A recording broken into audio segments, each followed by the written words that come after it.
वर्षों पुरानी प्रथा पर इस वर्ष भी कोरोना वायरस का ग्रहण देखने को मिला। मैसूर के बाद रीवा रियासत ने धूमधाम से मनाए जाने वाले दशहरा पर्व पर इस बार ना तो चल समारोह का आयोजन हुआ और न ही मां दुर्गा की सुंदर झांकियां निकाली गईं। वहीं रीवा के कॉलेज चौहान स्थित एनसीसी मैदान में आयोजित होने वाले रावण वध व सांस्कृतिक महोत्सव कार्यक्रम भी स्थगित कर दिए गए। लगभग 250 वर्षों से रीवा में दशहरा का पर्व बड़े ही हर्षोल्लास के साथ मनाया जाता है और अब पिछले वर्ष की तरह इस बार भी कोरोना वायरस के चलते वर्षों के बाद एक बार फिर परिसर में ही दशहरा के दिन रावण दहन किया गया। रीवा रियासत का यह दशहरा अपने आप में अनूठा है। मैसूर के बाद रीवा ही एकमात्र ऐसा स्थान था जहां बड़े ही धूमधाम के साथ विजयदशमी उत्सव का आयोजन किया जाता था। शाम 4 बजे किला परिसर में गद्दी पूजन के बाद किला परिसर से चल समारोह का आयोजन की शुरुआत हुआ करती थी, जिसमें आगे रथ पर सवार होकर रियासत के महाराजा चला करते थे और सैकड़ों की तादाद में मां दुर्गा की प्रतिमाओं की झांकियां निकाली जाती थीं। जिसके बाद एनसीसी मैदान में सांस्कृतिक महोत्सव कार्यक्रमों की शुरुआत होती थी और रात 12 बजे रावण दहन का आयोजन किया जाता था। लेकिन इस बार कोरोना काल के चलते जनभावना को देखते हुए विजयदशमी उत्सव समिति के द्वारा एनसीसी मैदान में होने वाले रावण वध कार्यक्रम का आयोजन निरस्त कर दिया गया और किला परिसर में ही आयोजन को सुनिश्चित कराने का निर्णय लिया गया।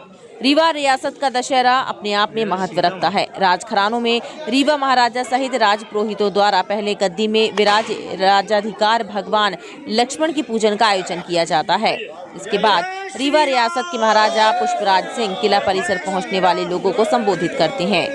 कहा जाता है कि रीवा रियासत में कोई भी राजा गद्दी में नहीं बैठा, बल्कि इस रियासत की गद्दी में आज भी भगवान लक्ष्मण ही विराजमान हैं, जो कि रीवा रियासत के कुल देवता हैं। देखिए, सनई सनई कोरोना भी कम हुआ है, लेकिन जो 2 वर्ष हम लोगों ने देखा है, पूरे भारत देश ने और पूरे विश्व ने देखा है, तो एक नसीहत तो मिली है कि कहीं ना कहीं अगर हम अपने आप में डिसिप्लिन रखें और कहीं ना कहीं उन नियमों का पालन करें तो हम कोरोना जैसे महामारी से बच सकते हैं। लेकिन पूरे विश्व ने इसका एक बहुत भयानक स्वरूप देखा। उसी के चलते गत वर्ष तो बिल्कुल हो ही नहीं पाया था। इस वर्ष भी बहुत सीमित रूप से करवाया जा रहा है। हालांकि अब कार्यक्रम तो होने लगे हैं, लेकिन फिर भी यहाँ पर बहुत सीमाएं बरती गई हैं। हमारी यही गुजारिश है, हमारा यही संदेश है, हमारा यही निवेदन है कि अभी भी जब तक पूर्ण रूप से हम इसके ऊपर हावी नहीं हो जाते हैं, हालांकि देश के अंदर एक बहुत बड़ी संख्या के लोगों ने वैक्सीनेशन लगा लिया है, डबल वैक्सीनेशन भी हो चुके हैं, वो एक बहुत बड़ी उपलब्धि है।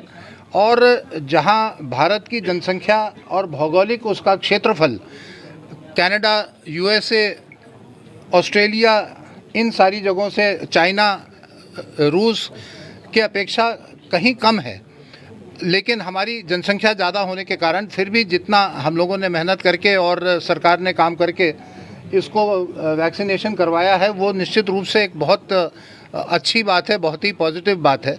और उसका फल मिल भी रहा कि दरें अब बहुत घटी हैं, लेकिन अभी भी सावधानी हमें ज़रूरी है। मैं आज के उपलक्ष्य में दशहरा की सबको कोटि कोटि शुभकामना देता हूँ।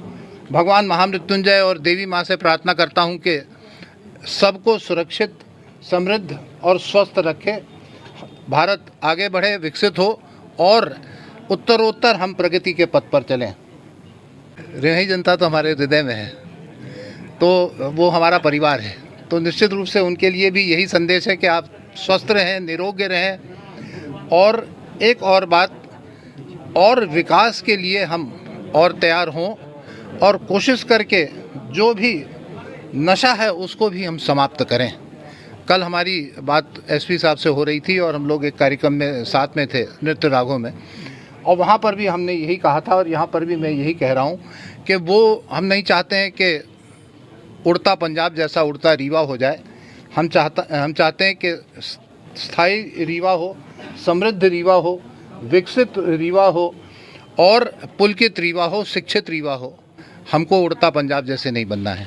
पिछले कई वर्ष की तरह इस वर्ष भी दशहरा पर्व के अवसर पर आज किला परिसर में गद्दी पूजन के बाद महाराजा पुष्पराज सिंह व उनके पुत्र युवराज दिव्यराज सिंह को पान खिलाया गया। तत्पश्चात महाराज व युवराज द्वारा नीलकंठ के दर्शन कर उन्हें आकाश की ओर उड़ाया गया, जिसके बाद किला परिसर से चल समारोह का आयोजन शुरू किया गया। किला परिसर के सामने मैदान में भगवान राम के हाथों रावण का पुतला दहन किया गया और जमकर आतिशबाजी की गई।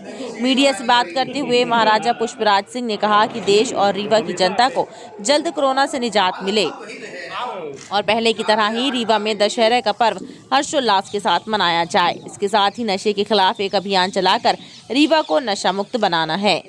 यही हमारी बुराई के प्रति एक और अच्छाई की जीत होगी। टाइम 8 मध्य प्रदेश के लिए रीवा से ब्यूरो रिपोर्ट।